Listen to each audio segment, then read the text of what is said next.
ETF index mutual funds నేర్చుకుని stock మార్కెట్లో రాణించాలనుకుంటున్నారా? వెంటనే ఈ నెంబర్కి కాల్ చేయండి.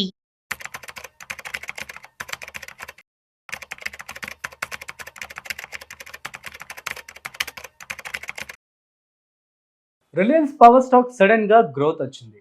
సో మనం చూస్తున్నట్టయితే నిన్న బాగా పెరిగింది, ఈ రోజు కూడా 1% ఇప్పటి వరకు చూసుకున్నట్లయితే పెరిగిందనమాట. మరి ఇట్లాంటి టైంలో రిలయన్స్ స్టాక్ నుంచి మీరు లాభాలతో బయటపడాలంటారా? ఇక్కడ నుంచి ఇంకా పెరుగుతుందా? అట్ ది సేమ్ టైం అసలు ఎందుకని ఇంతకుముందు కొంచెం డౌన్ అయింది అండ్ దాని యొక్క ఫ్యూచర్ ఎలా ఉండబోతుంది, ఈ విషయాలు కూడా మనతో చెప్పడానికి మనతో financial planner so Anil Kumar గారు ఉన్నారు. సో వారి మాటల్లో మరింత సమాచారం అడిగి తెలుసుకుందాం. సో హాయ్ హలో నమస్తే, welcome to business buzz with Rajiv Pasupuleti on Suman TV. So hi sir, నమస్తే. నమస్తే అండి. ఎలా ఉన్నారు సార్? గుడ్. యా సార్, మనం చూస్తున్నట్లయితే రిలయన్స్ పవర్ సో నిన్న మంచి గ్రోత్ వచ్చింది అండ్ ఈరోజు కూడా మంచిగా 1% వరకు ట్రేడ్ అవుతుంది ఎక్స్ట్రా. సో దీన్ని బట్టి మనం చూసుకుంటే ఎవరైతే ఇందులో ఇన్వెస్ట్మెంట్ చేశారో వాళ్ళని హోల్డ్ చేయమంటారా, లేదంటే లాభాలతో బయటపడమంటారా? సో అది వెరీ కరెంట్లీ ఇప్పుడున్న ట్రెండ్ అవుతున్న స్టాక్. మనం చూసుకుంటే ఏంటంటే లాస్ట్ ఇయర్ ఈ టయానికి 28-27 రూపాయల దగ్గర ట్రేడ్ అవుతున్న రిలయన్స్ పవర్ ఇవాళ 72 దగ్గరికి వచ్చేసింది, ఒక 150. అండ్ లాస్ట్ 2-3 సెషన్స్లో చాలా బాగా పెరిగింది. ఈవెన్ ఇవాళ మార్నింగ్ కూడా 5% ప్లస్ పెరిగింది. ఇలాంటి టైంలో ఇన్వెస్ట్ చేయాలా వద్దా అని చాలా మంది పొద్దున్న నుంచి కూడా నా క్లయింట్స్ మార్నింగ్ నుంచి అడుగుతా ఉన్నారు. సో ఇది 52 వీక్ రీజనబుల్ గా కూడా ఉంది కాబట్టి చేయొచ్చా లేదా? ఇంతకుముందు వన్ రీజన్ ఇంతకుముందు ఏంటంటే ఇది అనిల్ అంబానీ స్టాక్ ఇది. సో అందుకే ఆయన అప్పుడు లాస్ అయినప్పుడు అన్ని స్టాక్స్ కూడా కరెక్షన్ అయ్యాయి. సో ఇది కూడా అప్పుడు బీట్ అయింది, వీటికి కూడా ఇబ్బందులు వచ్చాయి. కాకపోతే ఏంటంటే వన్ ఆఫ్ ద రీజన్ ఇది ర్యాండమ్ గా పెరగట్లేదు. సో మీరు మొన్న Q4 మన 2024 Q4 Q4 రిజల్ట్స్ ఏవైతే చూసుకున్నామో వాటిలో ఫర్ షూర్ ఒకటి టర్న్ అరౌండ్ అయింది. అది కూడా ఏంటంటే నియర్లీ ఒక 125 crores ప్రాఫిట్ వచ్చింది. అదే లాస్ట్ ఇయర్ మీరు చూసుకుంటే మైనస్ అంటే లాస్ ఆఫ్ 400 crores, 397 crores లాస్కి అగేనెస్ట్గా తీసుకుంటే ఇప్పుడు ఈసారి కన్సాలిడేటెడ్ ప్రాఫిట్స్ 125 crores వచ్చింది అనమాట. సో దిస్ వన్ ఇంపార్టెంట్ కూడా ఏంటంటే ఆపరేషన్స్ నుంచి రెవెన్యూ కూడా నియర్లీ 2,000 కోట్లు 1% లాస్ట్ ఇయర్ కన్నా పెరిగింది. So it is not only supported by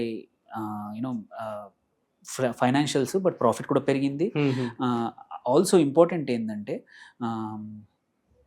ఇంకొక సబ్సిడరీ ఉంది అనమాట, దాని పేరు Reliance new energies private limited అని.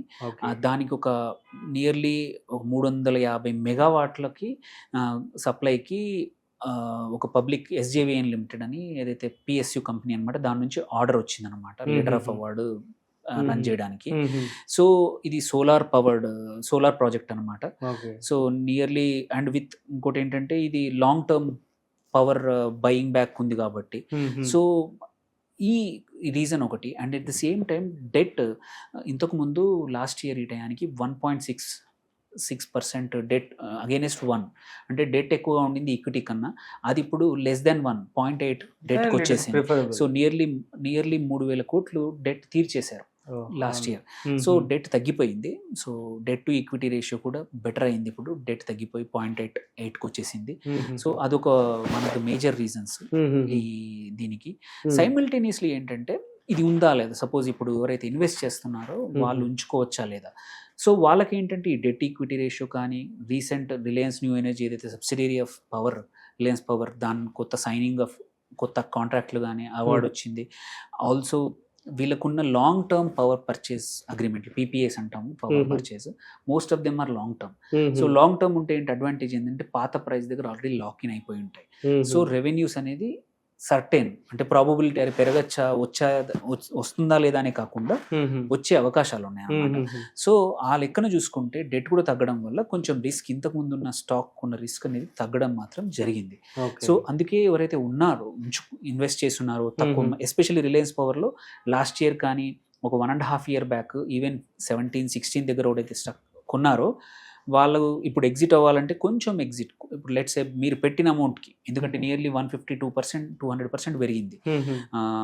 సో మీరు 18-20 దగ్గర కొన్న వాళ్ళు ఇవాళ 72 దగ్గర ట్రేడ్ అయినప్పుడు మీరు పెట్టిన ఇన్వెస్ట్మెంట్ బయటకు తీసేసుకోండి, ప్రాఫిట్ అలాగే ఉంచుకొని ఇంకొక 1 or 2 years ఉంచుకునే అవకాశం, ఇబ్బంది ఏం లేదు. ఎందుకంటే రికవరీ స్టార్ట్ అయింది కాబట్టి ఇక్కడ నుంచి ఇంకా మచ్ హయ్యర్ గ్రోత్ ఉండే అవకాశాలు ఉన్నాయన్నమాట. సో దీనివల్ల డెట్ సర్వీసింగ్ యాక్చువల్లీ ఏంటంటే లాస్ట్ 1 yearలో 5,338 కోట్ల అప్పు తీర్చేశారు.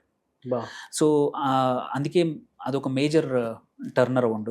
ప్రాఫిట్ రికవరీ కూడా స్టార్ట్ అయిపోయింది. ఆల్సో అగ్రెసివ్గా ఎక్స్పాండ్ చేస్తున్నారు రిన్యూవబుల్, అది కూడా రిన్యూవబుల్ ఎనర్జీలో. సో ఇవన్నీ ఉండడం వల్ల ఇట్స్ అండ్ ఎస్పెషల్లీ మనం చూసుకుంటే లాస్ట్ 6 months 3-4 months నుంచి కూడా clean energy, renewable energy stocks ఏవైతున్నాయో మంచిగా ట్రేడ్ అవుతున్నాయి. సో వాళ్ళ పోర్ట్ఫోలియో కూడా పెంచుకుంటున్నారు కాబట్టి there is a good scope that ఈ స్టాక్ కూడా మంచిగా పర్ఫామ్ చేసే అవకాశం ఉంది. సో అలాంటి టైంలో ఎవరైనా సరే మల్టిపుల్ అనలిస్టులు నేను స్టడీ చేసింది చూస్తూ ఉంటే మాత్రం దీన్ని మాత్రం ఇంకా హోల్డ్ చేయొచ్చు. ఎంట్రీ మాత్రం జాగ్రత్త పడాలి. బట్ ఉన్న వాళ్ళు మాత్రం I suggest hold for some more time. ఒక 1 or 2 years హోల్డ్ చేసినా మంచి రిటర్న్స్ వచ్చే అవకాశాలు ఉన్నాయి. కొత్తగా మాత్రం చేసినప్పుడు కొంచెం జాగ్రత్తగా ఎంటర్ అవ్వండి. బికాస్ ఎనీ స్టాక్ ఒక సంవత్సరంలో 200%, 300% పెరిగింది. 28 నుంచి 72 రావడం అంటే నియర్లీ 300% పెరిగినప్పుడు కాషియస్గా ఎంటర్ అవ్వడం బెటరు. అదర్వైజ్ ఉన్నవాళ్ళు మాత్రం హోల్డ్ చేసి ఇంకా కొంచెం బికాస్ టర్న్ అరౌండ్ కనబడుతుంది కాబట్టి హోల్డ్ చేస్తే మంచిది. Okay, super sir, thank you so much. So guys అర్థమైంది కదా. సో రిలయన్స్ పవర్ అనేది ఎందుకు కాదనుకున్నా మంచిగా గ్రోత్ అయితే అవడం జరుగుతుంది compare to last year. So దీన్ని హోల్డ్ చేస్తే కూడా బెటర్ అని చెప్పడం జరుగుతుంది. సో డాక్టర్ అనిల్ గారు మరొక ఇంట్రెస్టింగ్ కాంటెంట్తో మళ్ళీ కలుద్దాం. అంతవరకు చూస్తూనే ఉండండి సుమన్ టీవీ.